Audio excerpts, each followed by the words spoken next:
Hello and welcome to Racers Now. The Cheltenham Festival, the 4-day extravaganza in the second week in March, is just 9 weeks away. And when we first previewed the 2024 Cheltenham Gold Cup on Racers Now, back in October, Galopin de Champs was the 2-1 favourite. The reigning champion was defeated on his seasonal debut in November. Since that video, and those odds drifted markedly as a result of that defeat. He was odds-on favourite, got beat by Fast or Slow, but on Galopin de Champs' second start of the season, it was all changed, and he looked very much back to his best, or even possibly better than ever, in the Savills Chase at Leopardstown over Christmas, winning that with ease. 23 lengths, in fact, in front of the second. An immaculate round of jumping from Galopin de Champs, looking back to his very, very best, beating the likes of Jerry Colomb, I Am Maximus, Appreciate It, former Gold Cup winner, a Plutard, were all well and truly smashed out of the park. As a result of that performance over Christmas, Galopin de Champs is now the 6-5 favourite. Ante Post, as you can see on screen there, 6-5 to retain his crown and go back-to-back in the Cheltenham Gold Cup. He is without question the one to beat, and all roads lead to Cheltenham for the Willie Mullins Star. Although there could be a stop-off at Leopardstown for the Dublin Racing Festival in early February. That comment in regards to having the option of going to the Dublin Racing Festival is attributed to most of the Irish contenders in this market. Fast or Slow is the 4-1 second favourite, Anti-Post, and should definitely be taken seriously. This Fast or Slow has finished in front of Galopin de Champs on his last two starts, so has to be taken seriously. He missed the Savills Chase at Christmas due to it being too soft for Fast or Slow. There was some bad weather around that time. He was a non-runner on account of the ground. This Fast or Slow is likely to run at the Dublin Racing Festival in early February. As I've mentioned, that would get him bang right for the Gold Cup in March. He's not had a run for a little while and will need one. As is becoming a theme with a lot, if not most of, the Cheltenham Festival anti-post markets, the shortest price British horses are often a double-figure price, and that is no different in regards to this Gold Cup market. As you can see, Shishkin is in there at 10-1 best price. He is a bit shorter than that elsewhere, 8-1 shortest. And Brave Man's Game is at the bottom of the list there at top price, 20-1. They are the leading UK-based Gold Cup contenders, and they could face off in the Grade 2 Denman Chase at Newbury on the 10th of February. It would be good to see that one going ahead if it does, if they both run. Brave Man's Game will certainly run. Shishkin, trained by Mr. Nicky Henderson. You never know if these contenders are going to run or not. Let's be honest. These two do have history. Shishkin and Brave Man's Game having got in each other's way, actually, in the King George on Boxing Day at Kempton. Shishkin unseated at the second last on this occasion, like I say, at Kempton on Boxing Day, and Brave Man's Game was hampered in the process before going on to finish second behind Hewitt in a thrilling, festive finish.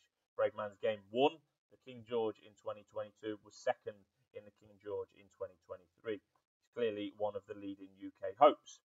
Hewitt certainly deserves a mention.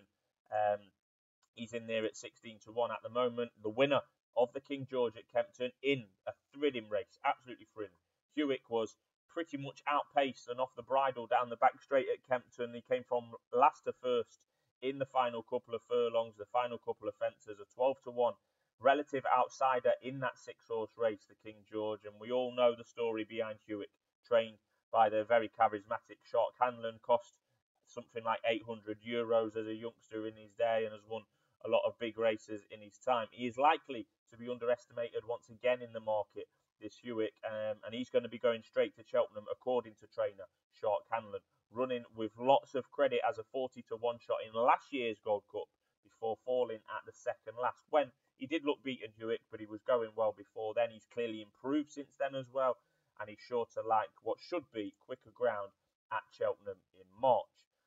One that might be going under the radar is Gentleman's Game, not to be confused with Brave Man's Game, but they do have form that intertwines with each other.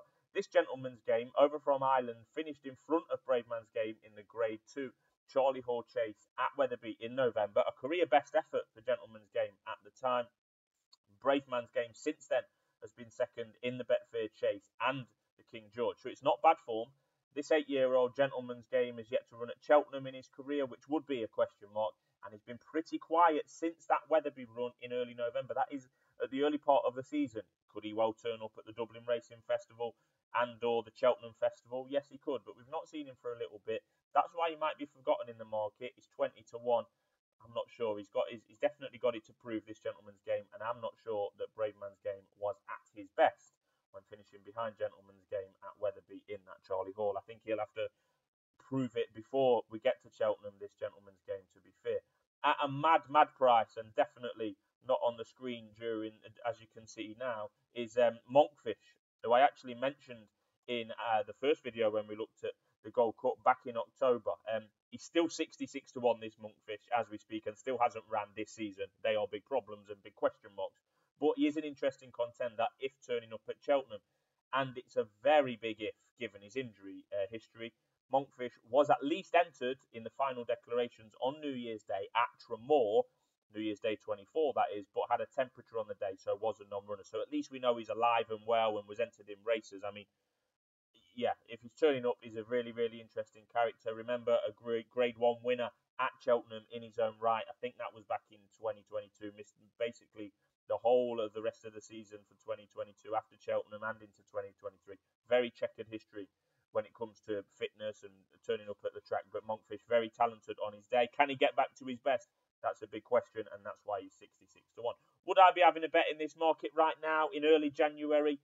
Probably not. I did say nearly 3 months ago now on the initial video back in October that Galopin was the one to beat. Probably wasn't short enough at 2 to 1 at the time. There's a lot happened since then. I'm not claiming any credit for that, but he could be the best staying chaser we have seen for some time. I do think that Galopin will regain his title at Cheltenham in March, but would I be backing him at 6 to 5? Certainly not. There'll certainly be something each way as we get closer to the race, and some will fall away inevitably as they do. But if they were all to turn up, as those listed in the market now, if they were all to turn up, it would be a very, very good renewal and fascinating in itself.